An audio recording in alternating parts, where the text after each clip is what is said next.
Good morning. My name is Brad Lund. I'm the Executive Director of the Healthcare Business Management Association. And I can safely say morning. We're on the West Coast, so it really is morning here. It's 8 o'clock, but it's morning for everybody in the country. Yeah. I'm delighted to be joined by Cindy Groux today. Cindy has been a member of HBMA since 1997.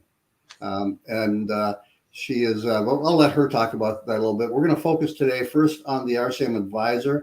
That's the official HBMA journal. And then we're going to talk with Cindy a little bit about how HBMA has helped her in her journey the last 27 years. So welcome, Cindy. Good to have you. Thank you. Nice to be here. And it is good morning here on the East Coast as well. It is. 7 It o'clock. is. So first, let's talk about the history of what we now call the RCM Advisor. It was a publication that HBMA started probably in 1998, 1999, maybe 2000. But you've been part of the publications committee. You currently are chairing the committee. You used to chair it as well. But could you give us a little insight in terms of the history of the journal? Sure. So I've been a member of HBMA since 1997. I originally started out as a member of the IBA, International Billing Association, which was the last year before it went away. And my first conference was in Washington, D.C.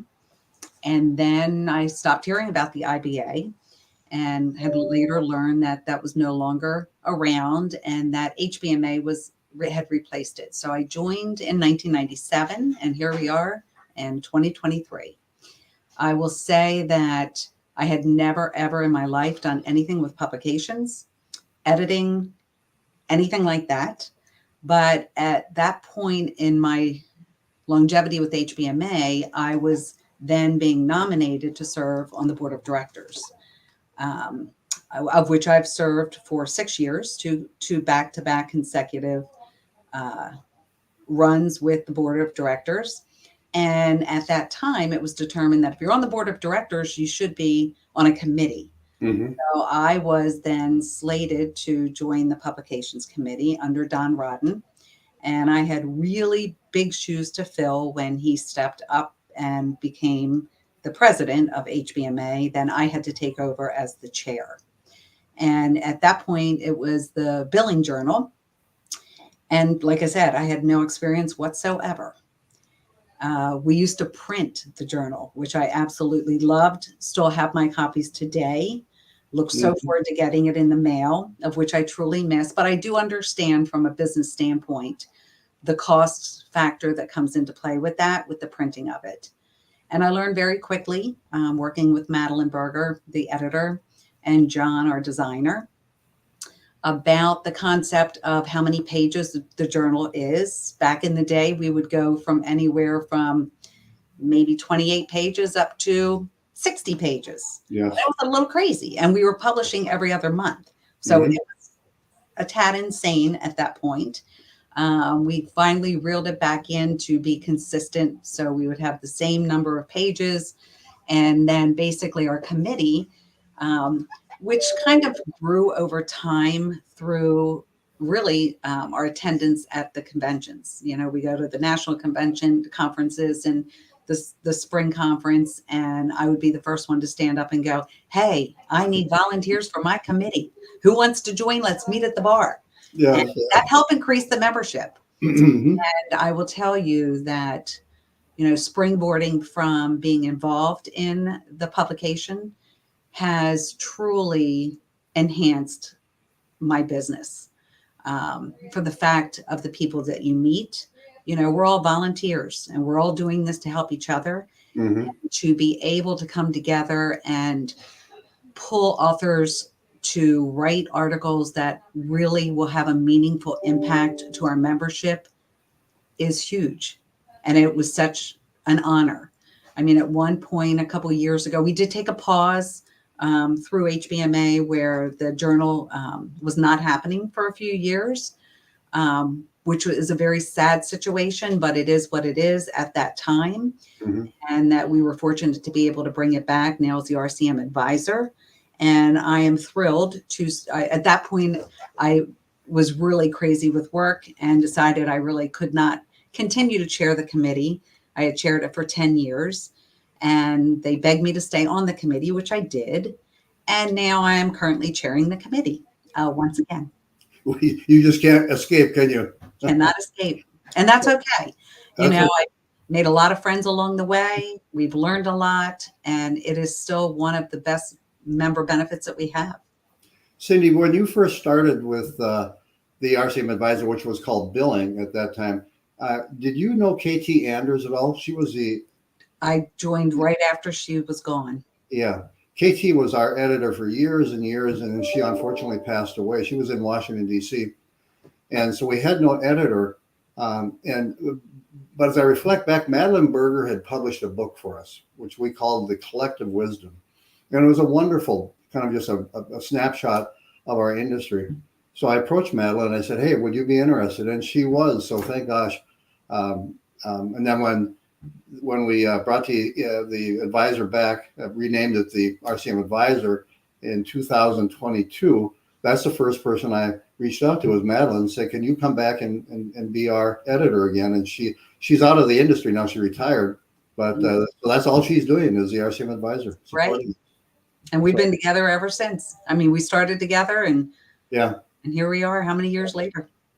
Well, we'll have to think about bringing it back to print. I heard the passion in your voice. Oh, and it's not just me. There's so many people that I know and have talked to, especially on our committee. It's just fabulous to have that in print. I mean, I can't tell you, for me, after being on the computer all day, I just want to go home, sit down with a book or sit down with the advisor and read it. And I love to highlight it and literally, flip the page down. Hey, I want to share this with my clients and what have you. So I am much more apt to do that by the print. And it was done so professionally. As far as the feel of the journal, it's very impressive. Yeah, our graphic artist, he's a very talented gentleman. Yes, he is. Well, let me talk about that back with our finance committee. We've got a finance committee next week. I'll see what I can do. Awesome. Would love that. Well, absolutely have my vote. I'm reflecting on the articles themselves, and how do you solicit? You talked about, well, you write for the RCM Advisor. Is that a formal process, or is it just kind of a word of mouth?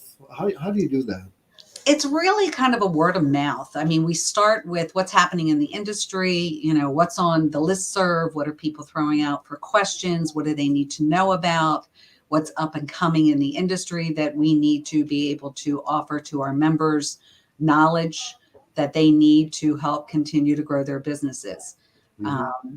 And so we really brainstorm, as a committee, what that looks like. And then, for example, if we need some article from an attorney, we start with who do we know as an attorney? Pick up the phone and call a friend. And if they can't help you, then they can refer somebody to you that can help you based on what that topic is. And that's also extremely helpful for our own business. I've made many friends throughout the years because of HBMA and through many vendors. And like I said, everybody's willing to help everybody. That's the one awesome thing about HBMA.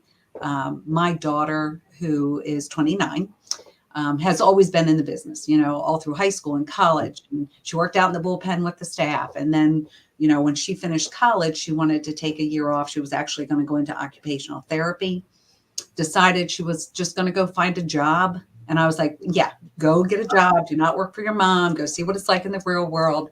Ended up landing a job that she really liked, a lot of traveling. And then COVID hit and that industry went by the wayside. Yeah. And so she came back in. And when she was still there, it was the year of COVID, 2020 in February, I sent her to an O&M, Owners and Managers Conference. And I said to her, look, Lex, here's the bottom line. I'm going to send you to this conference, maximum 55 people. When you walk out of that conference, you are honestly going to be able to say to me, I'm in or I'm out. Mm-hmm. As far as coming back into the business for my exit strategy in the future. I said, if I can give to your family what our company has given to ours, I want you to at least look at this opportunity. Oh. And fortunately, when she went, there were 2 other younger people there and many more seasoned people, and basically walked out and said, I'm in.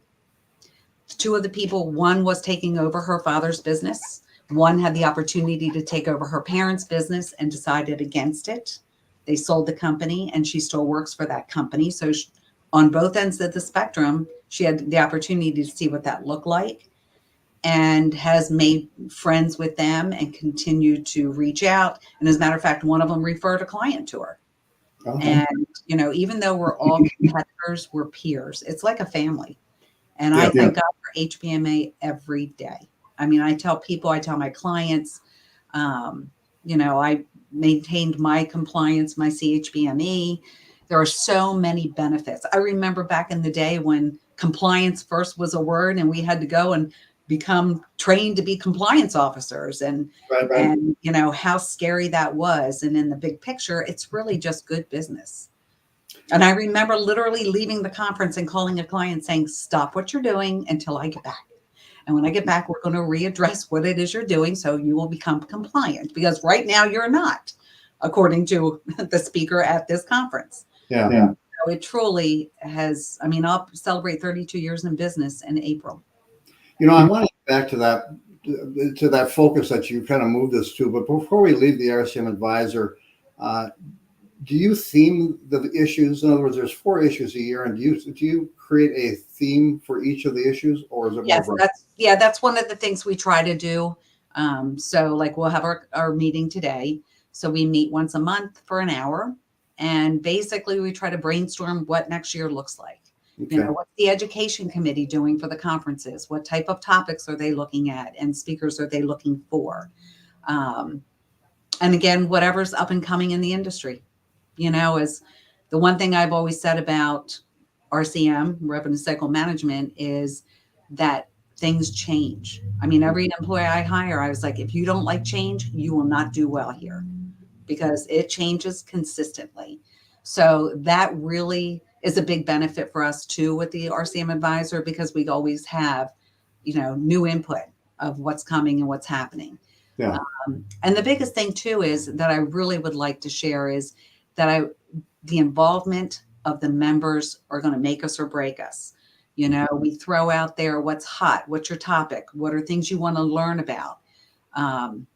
This is a journal for the membership.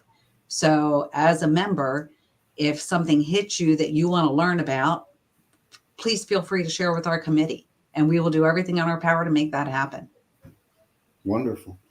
Going back to, excuse me, what you were talking about a moment ago, and that is the value of membership, how it's benefited you. We did a program last week and we talked about some of these things, but what made me think about it is when you went to the compliance course and called your client and said, stop. Mm-hmm. That's kind of an eye-opening event. So when it comes to your membership in HBMA and how that has helped you help your clients is something I want to touch on a little bit. You talk about compliance. There's a feature on our website that allows you to create a newsletter of your own. Some of that comes from the articles that are published in the RCM Advisor, but we have it's a program where you can create your own newsletter. You can pull articles from within HBMA or outside of HBMA if you want to. But it's an easy way for you to create a client newsletter from your company. And there's more benefits, but so that's one that came to mind when you were talking. So could you touch on that a little bit about how HBMA has helped you help your clients? Well, a couple good examples. The Bob and Dave Burley show would be basically, you should have no more than 4 specialties. And I'm like, oh, don't pick me because I got a whole bunch of them and I'm so off that grid. It's a reality. Our business is just growing based on referral, and it's a friend of a friend and a friend of the Medical Society of Delaware who's referring. And so all of a sudden I end up with all these different specialties.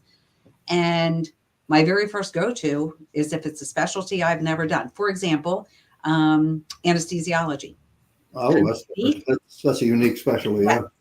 And so a competitor in a very close neighboring state went out of business. So ended up bringing several of their clients on board. And one of them was anesthesia. Never done anesthesia before in my life. Where did I go? HBMA.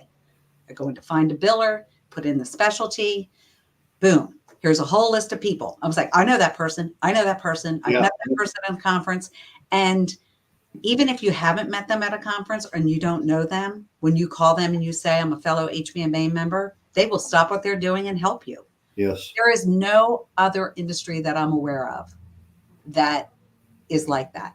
And that's what my daughter said. I mean, the very first deciding factor for her as far as coming into the business with the intent of taking it over was her first words were, Mom, I don't think I could sit behind a desk all day and do medical billing. And I said, that is certainly not what I do. Mm-hmm. It's not what I do. You know, you're putting out fires every day. And I have a team of people, my peers and my competitors, who are out there who are willing to help you. Mm-hmm. I mean, I have a few mental health providers. I've chosen not to continue with taking mental health, but there's one person in HBMA, that's all she does. I know her. I'm like, hey, hold on. I'm going to put you in touch with another HBMA member and you will be in good hands. And I can honestly say that I know that would be the case. Yeah. An internal referral service. Absolutely. Wonderful. Yeah. Well, and I'll give you another good example. Okay. I was at a conference and a gentleman came up, Bill Carnes. This was many, many years ago. And he's like, so how's things going? And my answer was, well, you know, if all of my clients paid their bills on time, things would be going well. I had a handful of clients who are not paying their bill on time. He goes, that is stopping right now. He goes, when you get back to your office, I'm going to send you verbiage for your contract. And you're going to call your bank and you're going to set up an ACH withdrawal.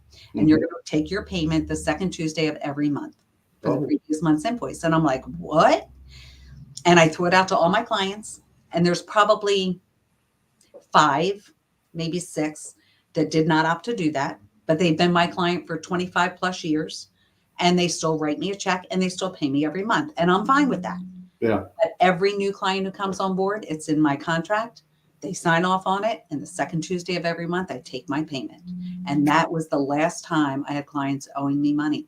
And I don't know where I'd be today without that.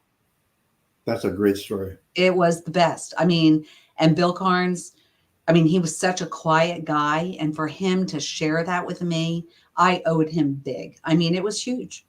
It truly turned my company around. Yeah. That sort of dynamic is going on all the time. Mm-hmm. We only have a few minutes left, Cindy, and this is not on the subject list that we were going to talk about. But as I listened to you talk, I thought I've got to ask this. The consolidation in this industry is huge. There's all kinds of transactions going on. Tell me why you decided not to succumb to the glitter of selling to a venture capitalist or others out there looking to buy up billing companies. Well, you know, so I've been in business, it'll be 32 years and I'm 62. So it's like, when is my exit strategy? What does that look like? I really don't know the answer. I said, until my children have children and I have grandchildren to deal with, I'm going to probably continue to do what I do. Mm-hmm. And I get phone calls and I get emails and I get letters from venture capitalists, want to buy your company, want to buy your company. I'm really not interested. And because of the fact that my clients and my staff have created like a family. I mean, we are a family here. I still have my first Delaware client who's still with me today, 29 and a half years later. Now, that's not to say I keep every client because they're not always good team players. And if you're not a good team player, if they can't do their job, we can't do ours. And I have terminated relationships with clients. And again, calling a fellow HBMA member, how do I do this? I'm under contract. I just don't want this client anymore. I need to get out. So, you know, knowing that I've always had a friend on the other end has made this huge. And I told my daughter, I said, HBMA has gotten us to where we are today. So now she's had that opportunity to experience it. And we have no reason to have to sell. Wonderful. Great story. And I've heard that comment. So that comment of HBMA helped me get to where I am today. We're almost out of time. I'll tell you a quick story, and I won't say his name, but I've known him for years, and you have too. When I came back to HBMA, I saw that he was on the non-member list, so I called him, and I said, "Hey, how come you're not a member of HBMA?" And his response to me was, "You know, I've been a member of HBMA for 20 years. I got to HBMA. I got to where I am because of HBMA, but I'm there now, so I don't need HBMA anymore." And I said, but this is such an evolving industry. I don't think you can ever say that. It's kind of like compliance. You're never done. Right. And guess what? He called me about 6 months ago and he said, you were right. I do need HBMA. Can you help me rejoin? So I said, good for you. And he came back. Absolutely. A good story. It really was. Okay, well, we're out of time, Cindy. This has been wonderful. I'm so grateful that you came and shared with our members and the RCM industry. I'm hoping to see you in our fall conference. We're going to be in Austin, Texas in September. Or I know you've been to a lot of O&Ms. We're going to be at the O&M, Owners and Managers Conference in Minneapolis. And then we're doing an innovation conference in Tucson, Arizona in the first part of March of next year. So, my daughter will be at that one. Unfortunately, I won't be able to make that one, but I will see you in Minneapolis. oh, okay. I'll be there. And Thank you, Cindy. Have a good day. you Bye. too. Bye-bye.